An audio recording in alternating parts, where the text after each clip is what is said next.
podcast that is dedicated towards bridging the divide between the police and the communities that they serve. Thank you so much for tuning in.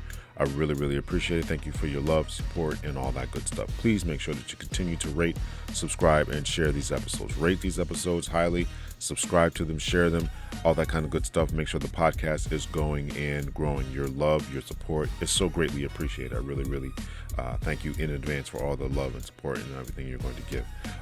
You can support the podcast through PayPal, Cash App, and Venmo. All of those are CPTL Hunter, CPTL Hunter. Anything that you can do in order to keep the podcast going and growing would greatly be appreciated.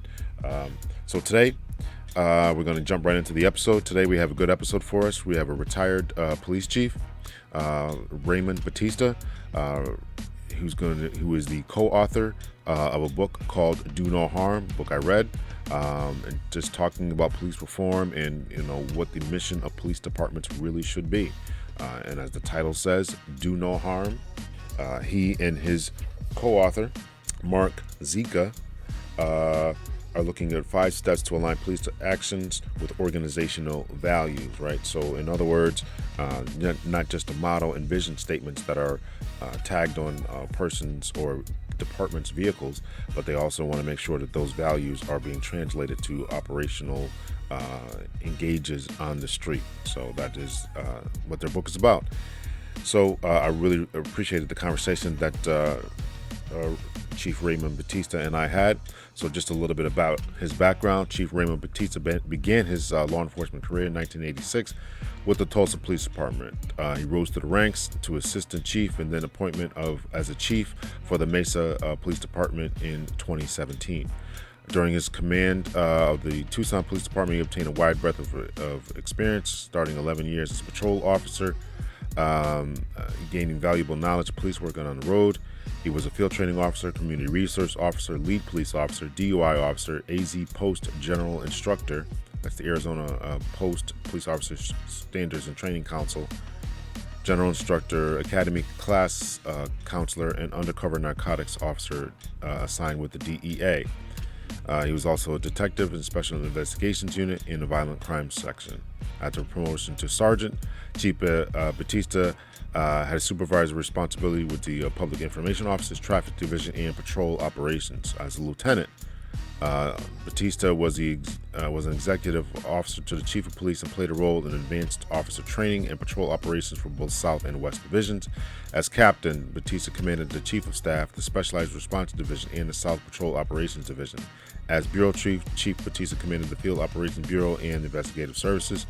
2017, Chief Batista was selected to lead the Mesa Police Department as Chief of Police. He retired from that position in 2019. He has a Bachelor's of Science in Public Safety and Homeland Security and a Master's of Science in Leadership from Grand Canyon University. So as we can see, he's done a lot and been a lot of places and all that kind of good stuff. So without further ado, ladies and gentlemen, we are going to get right into the episode. So here is the episode. Here is the interview with Chief Ramon Batista as we discuss his book, Do No Harm, and what's going on with policing today. So thank you so much to my special guest for today, former Chief Ramon Batista. Thank you so much for being on Captain Hunter's podcast. I really, really appreciate it. Captain Hunter, thank you so much. I know that I've told you this before, but I want you to know that I am honored to be here. I think you are really contributing to the conversation and bringing a lot of clarity to what can sometimes be a difficult topic to unveil and to kind of pull back the wraps on for all sides to better understand. Yeah. Well, I appreciate you saying so, and coming from a chief, that really means a lot. And thank you so much. And we certainly are living in some really difficult times. And certainly what we're going to talk about today, I really want to get your perspective on what you see going on. But before we get into it, let's just hear about yourself. Tell us a little bit about yourself, if you would, please. Yeah, thanks. So I've been in policing for about 34 years. I started with the Tucson Police Department, and I worked my way all through the ranks. Probably a highlight of my career was that I spent 10 years as a patrol officer before I took my first promotion to sergeant. But then I got to work in just about every area of interest that I had at the Tucson Police Department. And I finally retired as an assistant chief. As an assistant chief, I had the opportunity to oversee and work with patrol and also investigations at one point. I retired from Tucson to become the chief of the Mesa, Arizona Police Department. And so in Arizona, the Phoenix Police Department is the largest police department. The second largest department is the Tucson Police Department, and then followed by the Mesa Police Department. But in all honesty, both departments are about 100 miles apart, but they're about the same size altogether between professional staff and sworn officers, right around 12, 1,300 officers. Personnel. Okay, very nice. Yeah. And so you retired now from the Mesa as well, correct? Yeah. So I retired in late 2019 from Mesa. Kind of hung out for a little bit, and then in 2020, COVID was upon us, and as unfortunate as it was, the death of George Floyd occurred in late May, and so then we were in a shutdown of our society, basically, and then sitting on the sidelines watching, the unrest and the unhappiness and the protests over the death of George Floyd. That's really what stirred me and my good friend Mark Ziska to write about it, and it really allowed me a lot of time to reflect and think about what my experiences were growing up and becoming a cop, and then now seeing what was occurring across the country. It was frustrating to me because as a person who has studied policing history and one who was always thinking ahead, what I saw happening around the country and then manifested and made worse at times by the responses by police departments trying to deal with unrest that they had never seen before, just made matters worse. And it just was a situation that, for me, sitting on the sidelines, I wanted to be able to do something. So writing a book gave me a little bit of that outlet to be able to talk about how we can achieve better outcomes in policing and communities, and truly make policing better. And I really do believe that. You got to be an eternal optimist if you're in this profession. And I really do believe that policing will improve. It will get better. Well, I appreciate your optimism. I really, really do. So there's so much I want to talk to you about, Chief, about. We talk about the history of policing in your book. I'm going to hold it up for everyone. Do No Harm. Everyone, please run out and get this. Thanks. And we talk about the history of policing, and we talk about policing today. And you were a chief, and you were a deputy chief, rose up through the ranks, did everything in patrol just about under the sun that there is to do. What's the issue? What's the holdup? Progressive people like yourself who've grown up in a city that you became a cop in a city that you lived in, correct? Yes. Yeah. Exactly. So what's the holdup? I mean, what's going on here with the higher echelon in policing? Tell us. You sat in meetings with mayors. You sat in meetings with different chiefs. You went to a lot of different schools. What's the issue here? I think that a part of this is that we have to, as policing leaders and organizations, I think that we have to be introspective. I think we need to be able to look at the history of policing and understand what our roots are and how we started, right? And it is so tragic to me that the murder and the death of George Floyd became the catalyst. It required his death, and that is just so sad. But it brought about the catalyst for all communities, to communities of color, for white folks to see the thing that African Americans have been saying for years and years and years, that they aren't treated with respect, that they are at times abused and put into situations that have just these disparate outcomes. And it's so tragic to me that it took the death of George Floyd in order for that to come to light. And we saw it because the number of protests across the country didn't have just one demographic. I mean, it was just a wide variety of folks, everybody coming out and just being upset and protesting what they were seeing.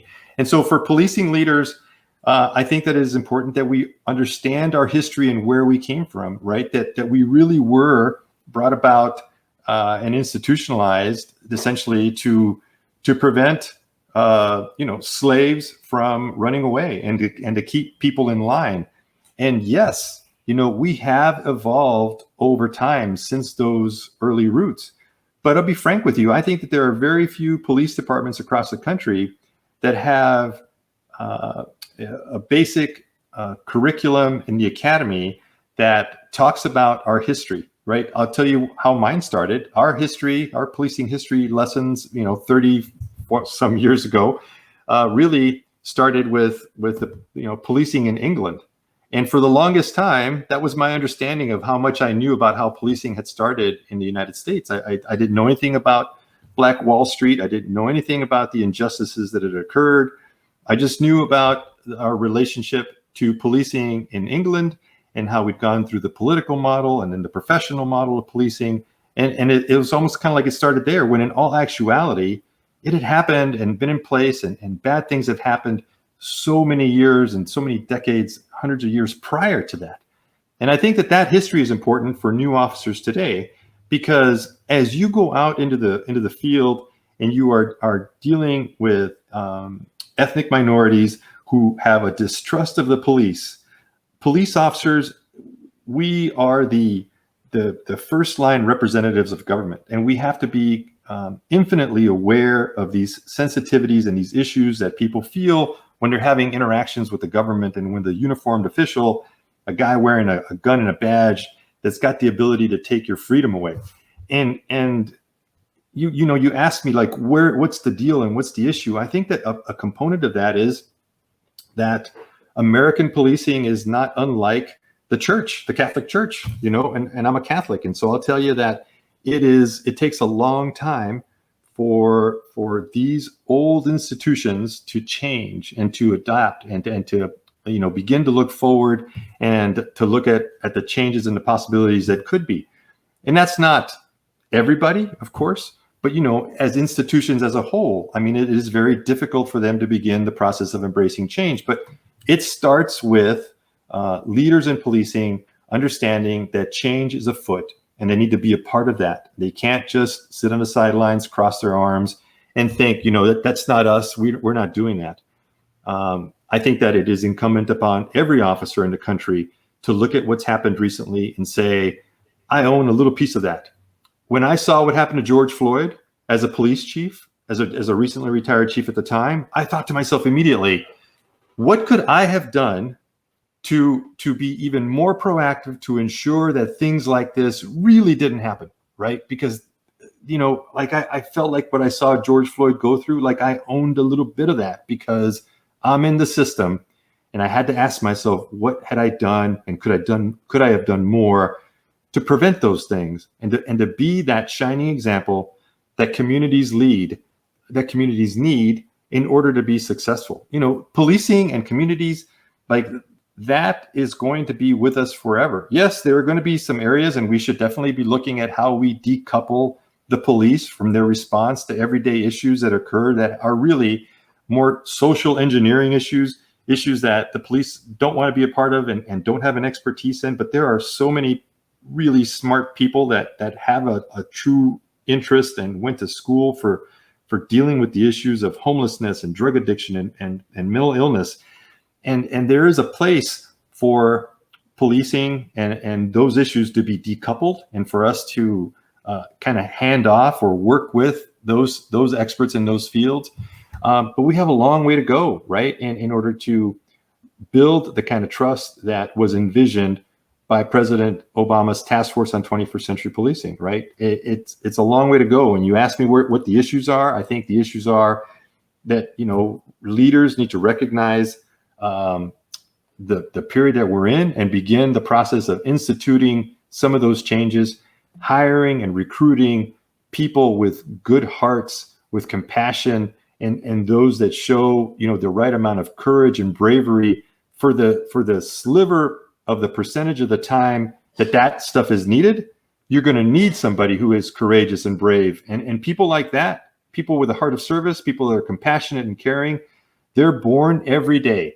And it is incumbent upon leaders in policing to go out and find them and recruit them and bring them in to a service organization that is amazing in what it can accomplish when it's on the right path. Yeah, that is really, really well said. I can remember I came on in 1995, and I remember sitting through the police academy, and I learned the same history that you did. That policing started in England with the shires and the shire reefs and the night watchmen and all that. And of course, it got transferred over here to the colonies and eventually to the well, the first the settlements and the colonies, then the states when they became states, and the United States broke away. And it wasn't until I did some digging myself into my own history, Black history, and understood, okay, it was a little more than just the night watchman. There was some slave catching going on here, slave patrols and Yes. and lynchings and all this type of thing. And so, yeah, I'm very proud of at least, the state of Connecticut. They just started a new classes for any recruits who anyone who's going to become a police recruit or in the police academy, where they have to learn now 4 different classes. One is implicit bias, and one I just taught the other day, which is history of policing up until the civil rights movement. I was very, very proud to teach that class. And so it's a fledgling class, but I'm very impressed that they are looking at this and saying there is an issue here, just like you articulated. There's an issue here, and there's something underneath the surface, underlying, that we as administrations, politicians have missed for years. And I think that you're right, that George Floyd really touched a nerve in the heart of America, in the world, and it showed us what we have been seeing, what the Black community has been saying for such a long time and have been largely ignored. I want to ask, what do you think is so different about George Floyd? We had Rodney King before, we had Trayvon Martin, we had Freddie Gray, we had the situation in Ferguson, Missouri. We had so many different police shootings, some caught on camera before. What is so different about this particular incident? That is a great question. And I'll tell you that, like I said earlier, I'm no police savant. I'm just curious about policing history. And so when I look back on our history and the issues that we had, you look at a multitude of police commission reports that go back to 1929, the Wickersham Commission, that outlined some of these issues that we're seeing today, and followed by the Kerner Commission in 1967, and then a whole series of others that happened, Knapp and Overton, the Christopher Commission in 1991, dealing with Rodney King, and then of course President Obama's 21st Century Task Force on Policing in 2014. And you're right. There was video in the Rodney King case. There was video in there wasn't video in the Michael Brown case. But we've had other instances of police misconduct that have been captured on video, cell phone video, security camera video, officers' body worn camera video, and you're right. It didn't take it to the next level the way that it did after George Floyd. And I think that one of the things that impacted me, and in conversations with family and friends about George Floyd, had to do with the fact that, as we learned now, it was 9.5 minutes that he suffered. And the fact that we literally saw somebody's life extinguished before our eyes in the moments that he was alive and pleading, until he stopped breathing, that I think that struck a nerve. I think if you think about this, I think as human beings, we are really willing, many people, right? Not everyone, but I think many people are really willing to walk into a theater and watch an action movie where, there's, weapons are being fired and people are being shot, and there's, a lot of mayhem occurring, and we're entertained, right? We are entertained by it. I think that there's something in the back of our mind that says this is a movie, it's not real, and we can just continue to watch it and we're okay with it. Some folks really internalize what they're seeing and they can't even walk into a movie like that. But many do. I mean, it's obviously it's a big entertainment industry. The difference is when we saw George Floyd, and I've seen this before, when community members, see, or, a population sees a body worn camera video of somebody being hurt in the actions of being taken into custody or what have you, like George Floyd, it elicits a completely different reaction.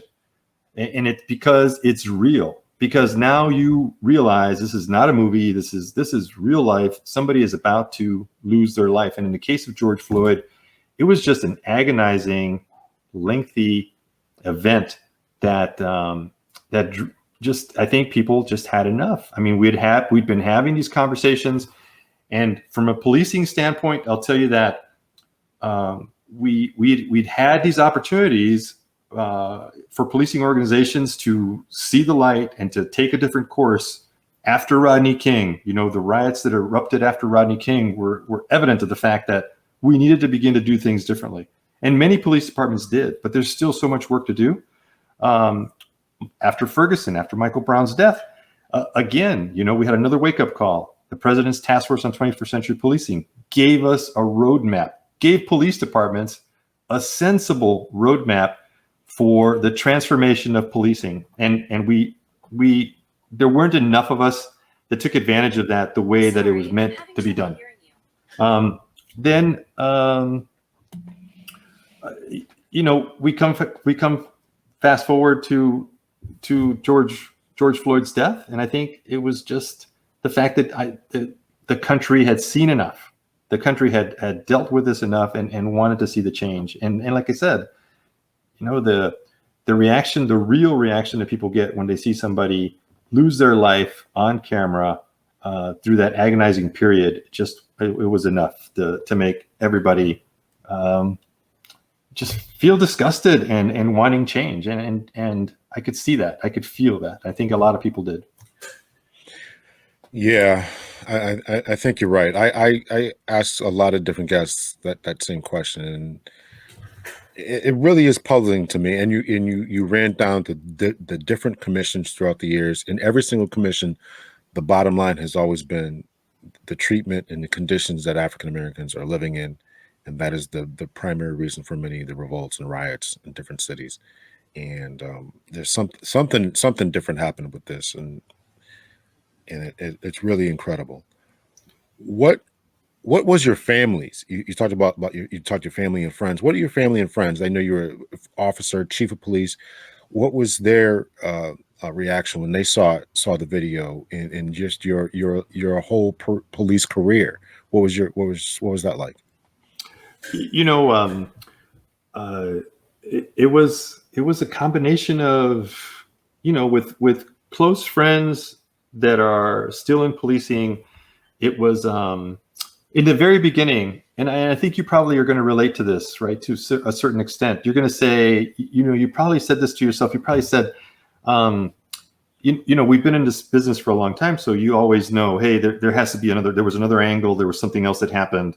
Mm-hmm. That we're only seeing one side of this. Is there something else we're not getting? And it didn't take very long, to realize that there wasn't another side to this thing, that he got pulled out of his car at gunpoint for passing or trying to use a $20 bill, which, if we think about it, he may or may not have known, right, that it was a counterfeit bill. That's it just, like, you and I know that we've been in situations of that level, right, where I'm not sure that, and we can't be in those officers' shoes. I get it, but I'm not sure that that's how I would have handled it, and even though policing has obviously changed over the years, I think that one thing hasn't, and that is that we are always going to run into people, and I did when I was a young cop, that rejected the authority of the police officer. And so you had to use your mannerisms and your charisma and your communication skills to get people to comply with you. And you weren't always, you couldn't do that by, talking through the end of your gun in order to get people to listen to you. You need to have people's willingness to work with you and comply with you. Otherwise, you're going to have a short career. You're not going to make it. So you're not going to make it for 20 years because you're going to go from one conflict to the next, and that's just never going to materialize in a long, successful police career. My family and friends, the ones that knew me closely, I mean, I guess they by and large said to me, "Wow, this is kind of what you've been talking about for a long time," and it, like I said, it's not that I had a crystal ball. It's just that I'd always followed, the incidents that had happened across the country, and I never wanted, for our department, whether I was in Tucson or Mesa, I never wanted us to be in a situation where that could happen to us, and that just takes a lot of work, right? Because I think you'd agree that it's like that old football adage, right? That on any given Sunday, the best football team can be taken down. The best football team can lose to an opposing team. So on any given day, the very best police department can have a tragedy unfold on their watch. And that's why it's so important, I think, that every day in and day out, an organization such as a police department are talking and living their values, the things that they care, the honor, the integrity, the accountability, the transparency, that you believe in something that is greater than yourself, and that you walk the talk day in and day out. When you talk to the members of communities across the country, they want good policing, right? They want honorable, just police officers that will take care of them. And in the words of Philanese Floyd, that when police are called, they are not the problem, right? That when police are called, they are the solution, that they help communities. And I think that those values between the communities and many police officers around the country, I think that those things are part and parcel to what strengthens and makes a community safer, right? So they're working together and not apart, not going to their respective corners in their beliefs, but that they're working together in order to enhance and make better public and community safety. Yeah, I definitely agree with you. I remember so many times being a police officer, and when someone would call 911 and we would get there, and I can remember, and I'm sure that you in your 10 years in patrol remember other officers getting there and making the situation worse. Yes. And it just bothered me. And sometimes we would just tell them, hey, listen, go run this guy's registration. Just just get them away. Just get them away because you're making this you're just stoking up everything. So that was one of my biggest problems. And I loved it when I became a sergeant and lieutenant. I'm like, get out of here. We're all set. I'll take you go over there, go run this guy's registration, go do this, go look for evidence, and we'll take care of this because you are just a problem, I want to tell you, Captain Hunter, there are so many guys out there every day right now, this moment, that are just like you described, like you, that have a really good sense of intuition, right? They're the ones that have that emotional quotient to be able to read a situation and read a person. I can remember, just like you described, right? I mean, I'm a tall guy, and back in the day, I was a pretty good size, 6'2", and a couple 100 pounds and all that. But it inevitably would be that there's a bigger guy out there than me, right? There's a guy that's 6'5" and 250. There's a guy that's 6'6" and 275, or what have you, and they're upset and they're having a bad day. And in comes one of our partners, just like you described, and a lot of times he's going to be like not the guy that is 6'5", he's more like the guy that's 5'5", and he is going to try to impose his will on this giant of a person who's not having a good day, and all of a sudden, we could be arguing and fighting for in a situation that doesn't need to occur. And so I'm with you. I know exactly what you mean. And thank goodness, I think there are many good officers and supervisors in the field that are making a difference like you described it. And you keyed in on something that I wanted to mention. I think that was really the reasoning why I began to promote. And it was because I really felt as though I got to a point where I knew this job as an officer pretty well. And I wanted to be able to then, get to a point where I was leading people and trying to affect some of these positive changes and make things better. And that's kind of what started my career in moving up the ranks, but not that it was a fast rise. I'll be honest with you. I think I spent 6 or 7 years as a sergeant, and then like another 5 years as a lieutenant, and it was a long road to become a chief and assistant chief, but well worth it, every minute of it.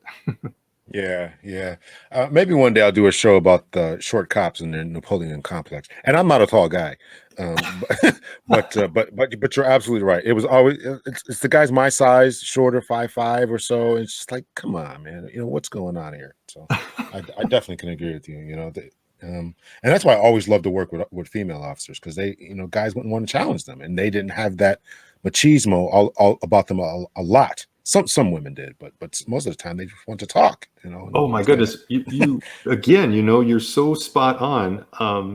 Of course, there have been studies now that show that women in policing are outstanding. They are great communicators. And I'm speaking like in broad terms, like you just described. My experience with women in policing was that they were so good at de-escalation and communication, and I can remember like time after time. Female officers would talk these agitated big guys, just talk them into literally putting the handcuffs on themselves without a fight, without anything. And you know what? They're just as brave and just as courageous as anybody else. And I got to see that, and I'm so proud of the female officers I got to work with, both in Tucson and certainly in Mesa. The body worn camera video is so revealing in these instances where our officers are dealing with folks in the middle of the night by themselves, and then when all of a sudden something kind of goes sideways, and it's that officer by themselves, folks, until backup arrives. And I had the honor of just seeing the exchange between a female officer and a guy that was basically trespassing, and in the middle of the night, and how she dealt with him. And even after she was assaulted, how she maintained her composure, gave chase to the guy and took him into custody without a lot of fanfare, right? Without a lot of fanfare. She was just amazing. And to see that kind of stuff, I tell you what, I am always going to be the biggest cheerleader for getting more women into policing, because I think they are a key to the success of policing in this country. And we have to do better than the nationwide average of like 12%, women in law enforcement. We got to do way better than that. We got to go out there and we got to recruit, and we have to make our organizations more conducive to women's success in our workplace. And I think that's another area, right, of possible opportunity, of opportunity and improvement. Yeah, no, I definitely agree with you. I do plan to reach out to a woman, former chief of police of Newark. I forget her name off the top of my head, but she talks a lot about this 12%, as you mentioned, the national average. And then I think in the next 20, 30 years, it's only going to rise, estimated to rise up to 30% or something like that, which is huge, but we got to get there. And and so I think that policing would definitely be a lot better for it if we could have those officers on the line. There's a new campaign aimed at bringing attention and reaching that goal of 30%, and I am fully behind it. It's a new campaign, and it's well worth our while and our attention to make it happen. Yeah, I think it's important. Have you met anyone who has agreed or disagreed with the verdict? In other words, they thought that Chauvin should have been found innocent or not guilty. Have you heard anyone? No, I have not personally met anyone who has expressed an opinion that sided with Chauvin's actions. Of course, on social media, there are advocates for the actions that Chauvin took, and of course, there's always the demonization of the victim in these cases, and we've seen it over and over the course of our history.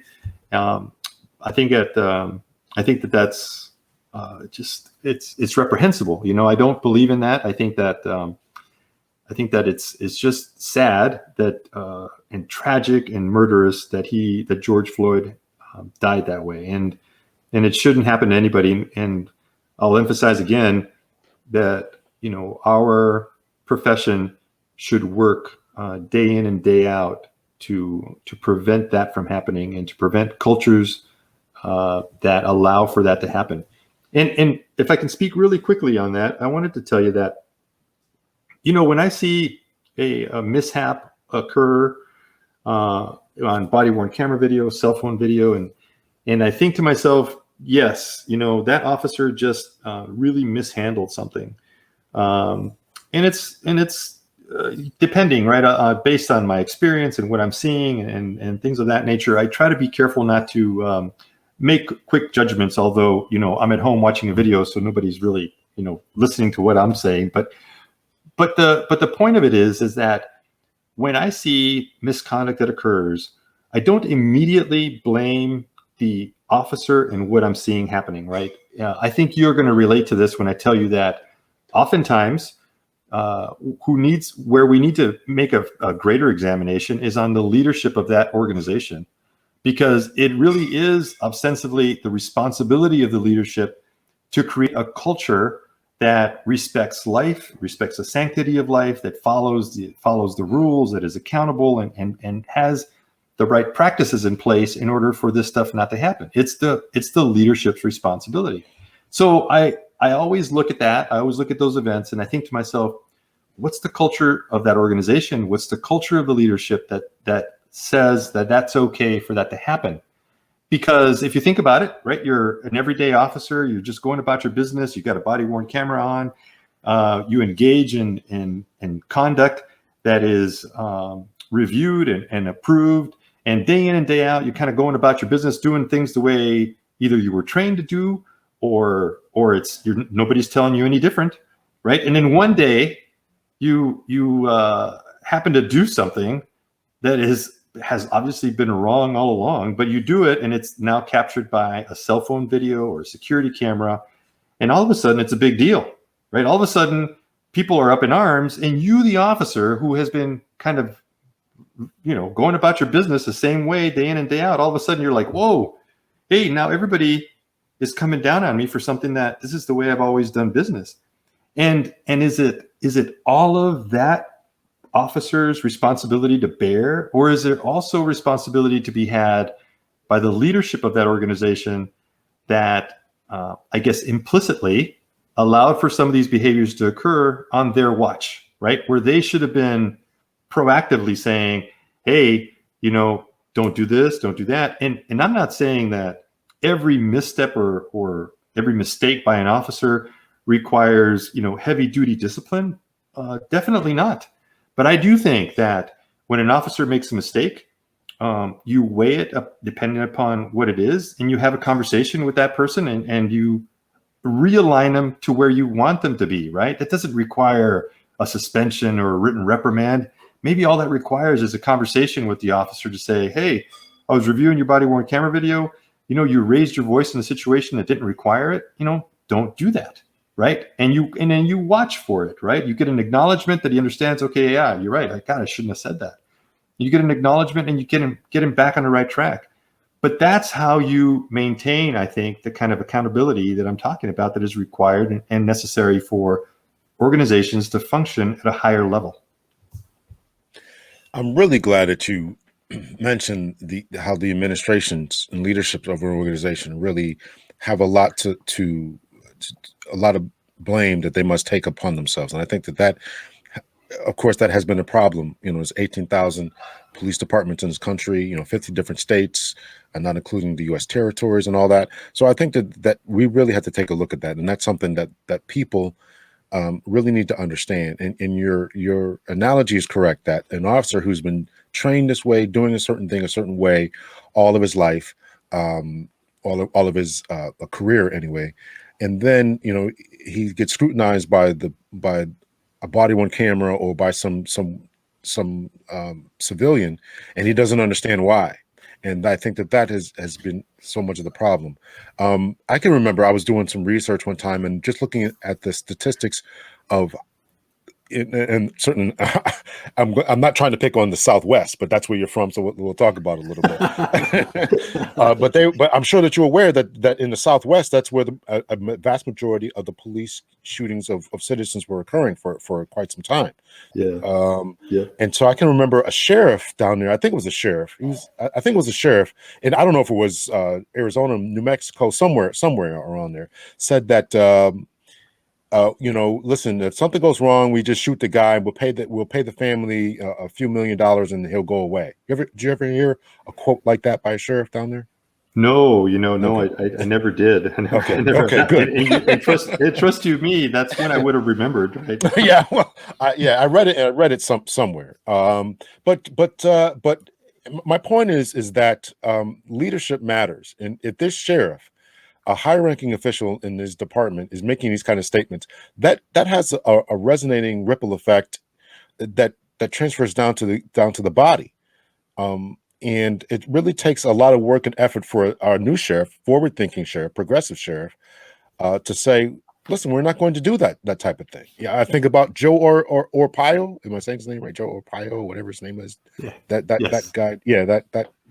I hesitate to call him a guy, clown. but just your thoughts about that type of leadership style.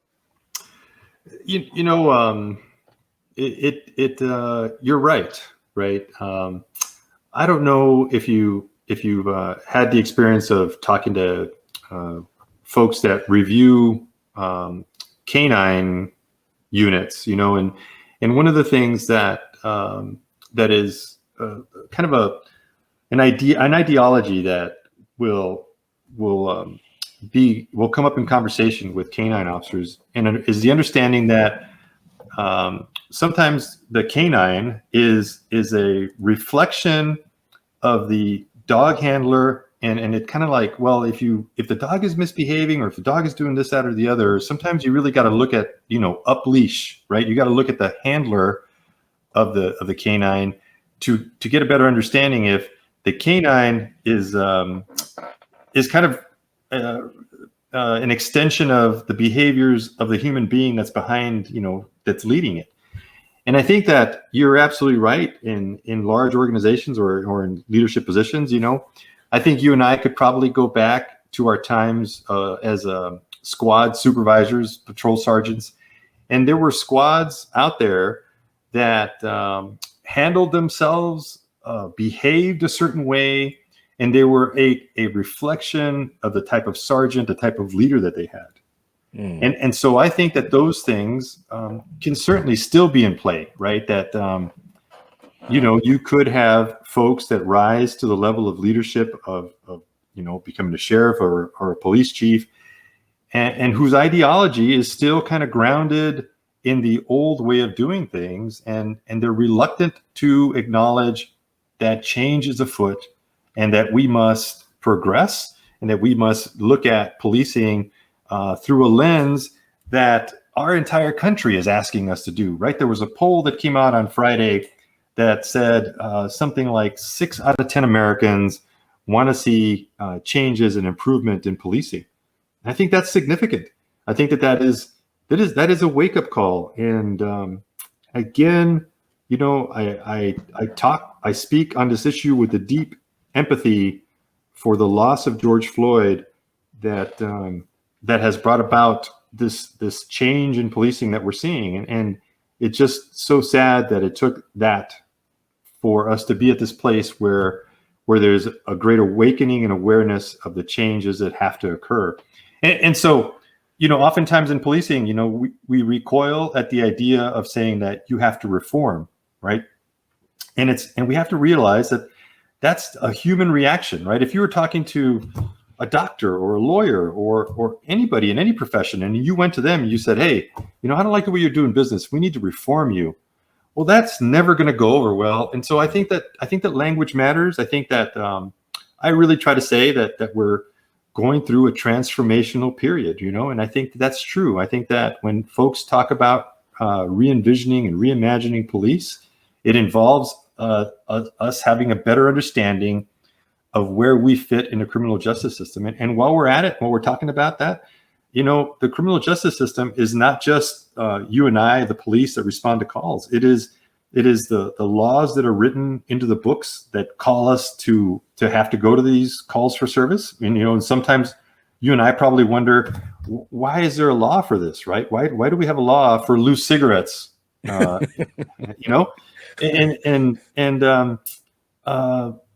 you have prosecutors, right? And judges, and there's that whole criminal justice system, that other aspect of things that sometimes is very unforgiving, right? For people that are down and out, who have been involved in really, petty theft, petty crimes.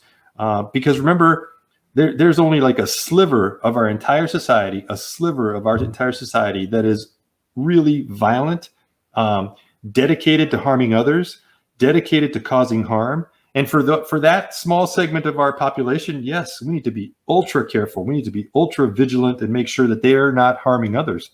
But the vast majority of folks, Captain Hunter, you remember the guy that ran a red light and had an expired driver's license, the guy that ran a red light and had no insurance and lost his job, and then one thing leads to another, and next thing you know, his license is suspended. I mean, is he a complete criminal? I mean, especially, he's not driving drunk. He just ran a red light. Now he has no license, no job. He can't pay his fines. I mean, there's got to be a better way to deal with some of these things that still keeps, order within our society and allows for people to still live their lives without being in fear. I'm really glad that you mentioned that, because that bothers me, and you're absolutely right. Why do we have laws about this? Why can't we develop a different way of dealing with these types of violations, infractions, without putting people in jail, destroying their life, stopping their ability to get a job in the future? It just makes no sense, and we're creating the very thing that we're trying to suppress. So. I'm sure you've heard this, right? We can't arrest our way out of it. And it's so true. It's true. We can't. Yeah. I'm always in the camp that, we got to stop being the tools of big corporations, big companies, right? The school to prison pipeline, the prison industrial complex. We gotta take ourselves out of that, and because we're creating monsters, we're taking fathers out of the homes, we're taking mothers out of the homes, we're making people turn to alternative motives to support themselves, and it's just not healthy, and it's creating more and more and more of a problem. So, I think so much of the issues that we're dealing with today, right? They go back to I think about the 1970s, and I think it was the Nixon administration at the time. But we're really at a crossroads as a country where we could have taken one path or the other in how we addressed the social ills of our time back then, right? Because we were facing issues of poverty, and there were minority communities that were beginning to show some signs of stress and suffering, and we were dealing with crime. But as a country, I think we made a conscious decision that we were going to invest everything into the law enforcement and the arrest and the creation of laws that would create the kind of social order that we thought back then that we needed to have. I guess I'm hopeful that I look at where we're at as a country today, and that we're beginning to re-examine, some of the decisions that we made. And it's normal, right? We're human beings. We are geared and we're wired to evolve and to continue to think about better ways to do things. And so when we look at our officers and our police departments today, right, they are functioning in a criminal justice system, in a system of our society that they did not create. They didn't create these laws. They are working within this system that was built before them. And they're trying, because we have really good officers out there day in and day out trying to do their best, but they're working within a system that only gives them like a very short set of possibilities for how to resolve these issues when they come before them, right? They've got a 911 complainant. They've got a law that's been broken. They've got a person in front of them who, by all appearances, looks like that's the person that did it, and it's kind of a low-level BS thing. And so now the officer is faced with dealing with this, and the one tool that he has in front of him, right? I have to make an arrest. I have to take this person away from here, and we just have to reimagine and re-envision and re-engineer some of the systems that we created a long time ago to try to get us on a better track.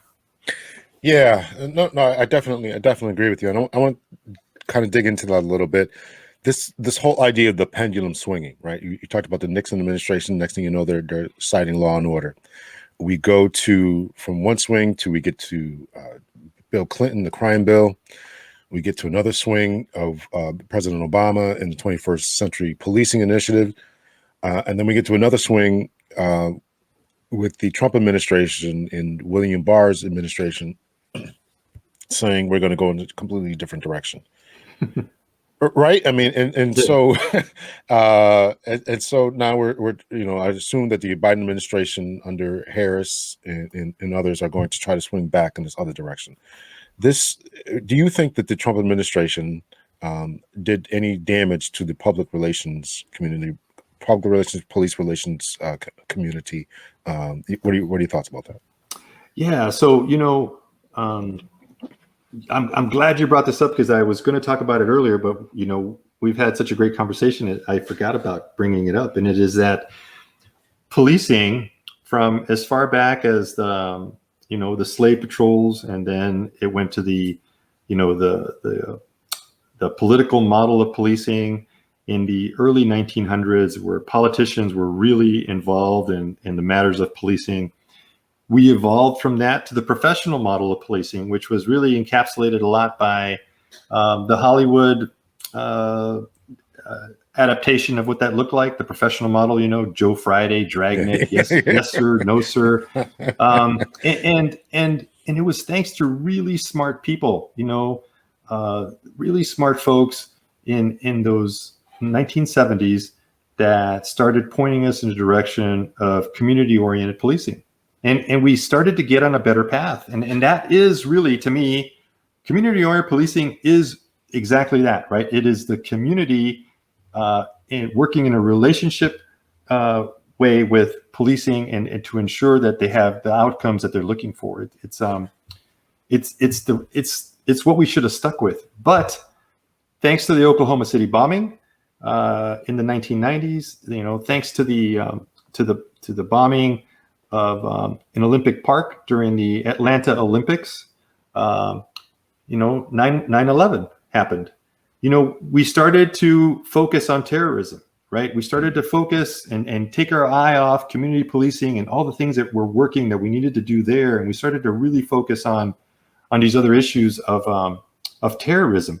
And let's not forget that it was the federal government who was funding and who was giving us the training and the equipment to ensure that the homeland was protected from, the possibility of terrorism. And that I think was the biggest pivot point that we had from guardian to warrior, where we started to look at everybody that didn't look like us as kind of like, whoa, this person could, be packing a bomb, and we need to, make sure that we're going to be safe in protecting our communities. And I get it. I mean, I think that, the country went through a trauma of 9/11, and we were starting to tilt that way. But it unfortunately took us completely away from the primary mission of community policing. And I think that, we need to go back to that. I think that we are on the cusp of another a transformational period, the same way that we have been through in the past. And that transformational period is one where we are going to move forward into a place where we have better outcomes in those heated exchanges between community members and police officers that sometimes result in tragedies. I think that there are ways to mitigate that and to minimize that, so that lives aren't lost in the community or the police side, that both parties can walk away from those exchanges safely. Now, to your question about whether or not the last administration had a negative impact on the way that that law enforcement is seen across the country in kind of today's view, in today's eyes. And I think there were many times that I was disappointed to see, our law enforcement brothers and sisters standing behind the president, and unfortunately, giggling or chuckling to some really off-color commentary and just jokes or comments that were made that were in bad taste, that they did not further the mission of public safety or community engagement or relationship building with our country at large, right? There's already a large segment of the population that lacks trust in government and the police. And we have to do everything we can day in and day out to build those bridges. And certainly events like the kind that I saw were not proactive and didn't do anything to further that or to help that. As a matter of fact, I think they harmed that. And so, we got a long way to go. And I believe that every day that we hire young men and women that have a heart of service, they have that opportunity to turn this around, because they are our greatest opportunity going forward. The people that we hire today are going to be the leaders of these policing organizations in the future. And we have to make sure that we get the right ones that have compassion and care and courage and bravery when they need it. Yeah. I too was disappointed to see a lot of the chiefs smiling, laughing, and joking when he was saying the craziness that he was amongst the many things that he said that was just ridiculous in my opinion. How many chiefs would you say think along the same lines that you do? I had the pleasure and the honor of being with an organization called Major City Chiefs Association. It's 67 or 69 or so of the biggest police departments in the biggest cities across the country. And I got to attend many meetings, and I sat at the table with chiefs as an assistant chief with Tucson, and certainly as a chief with Mesa. And I got to tell you that there is great hope out there. We have amazing leaders at all ranks that are ready to take on the challenge that we're having today, and are having conversations day in and day out. I stay active in organizations and think tanks like the National Police Foundation, the Police Executive Research Forum, the International Association of Chiefs of Police. And these conversations about how to improve policing are going on a weekly basis. And I know, the challenge of having, as we've often heard, 18,000 police departments, nearly 700, 800,000 police officers, the challenge of getting to the smaller organizations and ensuring that they are doing their very best, that those leaders are doing their very best at reaching and doing the right things in their communities. The IACP has a long reach and has really a great advantage when it comes to putting forth progressive ideas and supporting those chiefs in those positions. And here's one thing that I think goes unmentioned. I think that it's incumbent upon police leaders and union leaders and the FOP to really come together at this period right now, and to join hands and to go forward and understand that policing in this country is facing a headwind of angst and scrutiny from the public that we serve. And so we have to work together. We have to work together with the unions and the FOP in order to make the necessary changes that are going to keep the community safe and are going to keep the officers safe, right? So if you do everything you can to train and equip our officers with the right knowledge and the understanding of when and how to use their authority, and how to de-escalate, and how to stay safe, and do the things that they need in order to have a successful career, then I think wholeheartedly that police unions and the FOP would want to stand shoulder to shoulder with police leaders across the country to make sure that that happened, because we're talking about the best interest of the guys and the gals that are doing the work day in and day out. Right now, as you and I speak, right, there is the family of an officer that is getting ready to see him or her walk out the door, right, for a shift in the evening. And they have hope in their heart that their loved one is going to be safe. And these folks that are going out there every day, I think, Captain Hunter, you and I would agree that they don't leave the door thinking to themselves, gee, I can't wait to go out there and really screw something up tonight, right? They're going out there to try to do their best. Right. And it is incumbent upon leaders in policing and leaders in the unions to do everything they can to help them be successful. Yeah. A tough question for you. Have you ever met any chief who said all these reform changes and all this stuff is just nonsense? We got to double down on what we're doing. The harder, the better, the more punishment, the better. Have you ever met any chiefs or deputies or anyone of high-ranking official who thought along those lines? Obviously I've been in this profession for a long time. So, maybe somebody doesn't say it explicitly the way you just described, but you can certainly pick up on the vibe. We don't get to this level in policing without having a fair amount of intuitiveness and understanding and reading between the lines. So yeah, I think that every now and then you still have somebody who is not quite buying in, and they're having a tough time, and it's maybe because they grew up in an era that really suited their personality or what have you, and they've grown through the ranks and it's worked for them. But I think we all need to kind of really look around and determine that this is just not healthy for our officers, and it's not healthy for our democracy or our citizens. And the title of the book is aspirational in nature, right? It's a vision that I have: do no harm, right? And a vision should be something that is hard to achieve. It's long reaching. It's a tough thing to do. And in policing, right, saying that your vision is to do no harm, well, that right away should make your eyebrow raise, because it's kind of like, wow, yeah, you got some high goals. But it's true, right? It should be our vision to build departments and law enforcement organizations, professional organizations that are out there doing their very best to save lives, to maintain public safety, and to keep communities safe. And it's not that can't be done.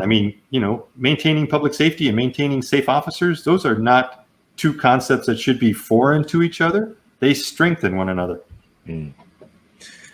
Law enforcement is really dealing with a serious threat that's coming along, and that's the white supremacist threat that are infiltrating law enforcement and the military.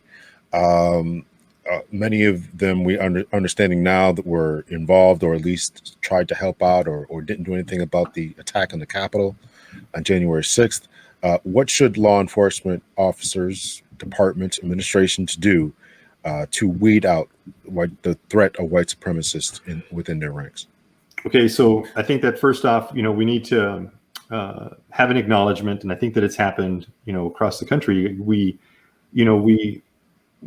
Police departments are, generally speaking, a reflection to some extent of the population of the country, and rightfully so. And as we should do more to integrate that a lot better, and to make sure that we have that balance across the country, so that we have greater representation for the people that we're serving and protecting.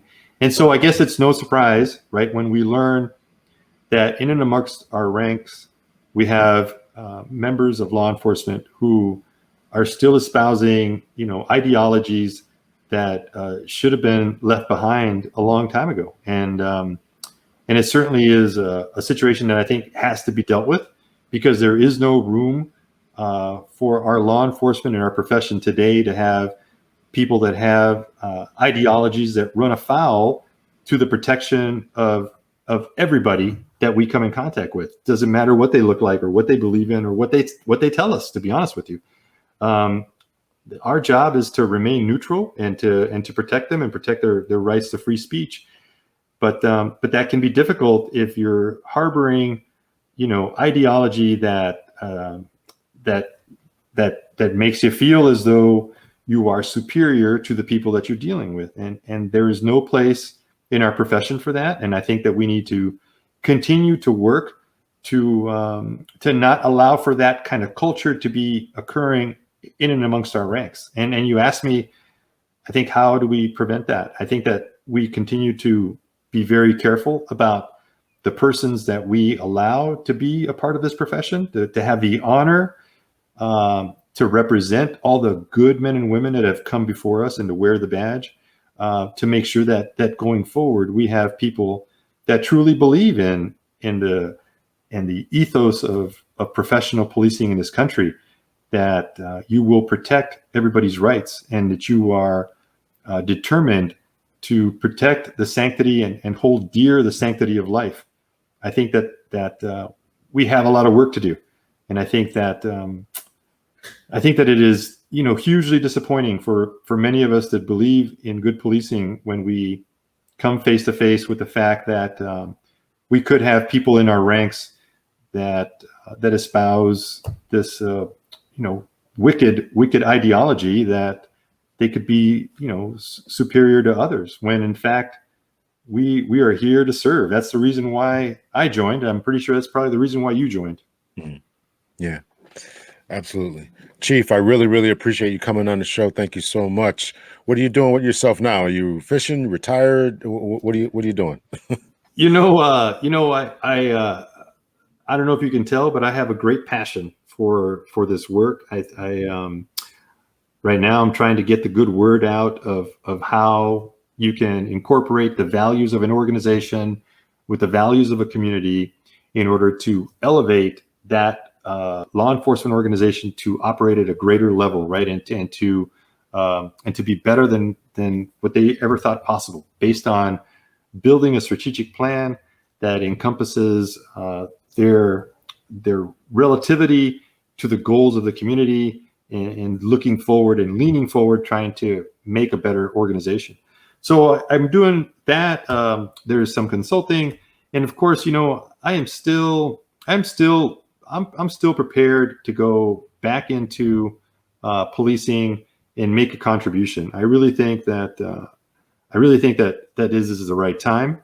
I certainly have the energy and the passion to return to the work of ensuring and holding dear the very good police officers in this country, and simultaneously helping our communities be safer and have better relationships, and understanding the role that police should play versus the roles that social service agencies should play, and that we are there as a support role to that, versus taking on all these other responsibilities there are our officers would rather not do, right? And I think that the community would want that as well. So there's a lot of good work to be done, and I think I want to be a part of that. Very good. So if you do get back into it and you're looking for a deputy, give me a shout. I would really appreciate it. So. You got it. And I want to thank you. I'll give you the last word, but I want to thank you again, because I think that the work that you do in bringing the guests on your show that provide a balanced view of policing in this country is immensely important to the people that listen to your podcast. You listen to both sides, and you take on the arguments that are pro and con, and you really paint a balanced picture to the very nuanced and complicated world of law enforcement and policing in the United States. And that's not easy, but I think that day in and day out, your podcast and the message you bring is positive, and you shed light on some really complicated issues. So thank you for having me. I really appreciate it. The pleasure is all mine. Can I ask you how you found the podcast? I was, like I said, I'm like a sponge. I'm always constantly trying to to learn more about the topic of policing and the issues that are contemporary in the country. And I searched, and I saw yours, your podcast. The screenshot of the podcast caught my attention. Right, I think it's like a blue and a purple kind of color, and Captain Hunter. So I thought, okay, I'll click on this, and I started looking at your descriptions of some of the people that you brought on to talk to and the issues, and certainly, that big narrative that you have right underneath your podcast to talk about what you're trying to accomplish. That to me was key. I wanted to hear what you had to say, and so yeah, man, I've been listening. I went back and I started listening to you from the beginning and caught up. Oh, geez, don't do that. I try to listen to some of the beginning episodes. I'm like, oh my God, this guy sounds terrible. He's got to get better. I think you're doing a great job, and I'm really happy that you're around, and you're great service. So, and the best of luck to you with your endeavors and your consulting and your certainly your book as well. I appreciate it. Thank you. It really is high praise coming from you. I really mean that. And thank you so much for coming on the show. I'd like to have you back on. Hopefully we can talk about something a little more positive than what's going on in the country. Maybe in a couple of months we could talk about, how we turn things around for the better. But I appreciate you coming on and taking the time out. I'm honored that you come on. Thank you, Captain Hunter. Take care. Police reform is more than just a trending topic. My name is Lawrence Hunter. I'm a retired police captain from the state of Connecticut, and I've written a new book called Police Reform. And I talk about the evolution of law enforcement here in America and what changes need to be made in order to improve the relationship between the police and the communities that they serve. Over the past few months, it has become increasingly more important and more evident that there's something amiss and awry between the police and the communities that they serve. So whether you're about defunding the police or defending the police, if you're about Blue Lives Matter or Black Lives Matter, no matter what side of the fence you happen to sit on, make sure that you pick up your copy of Police Reform today.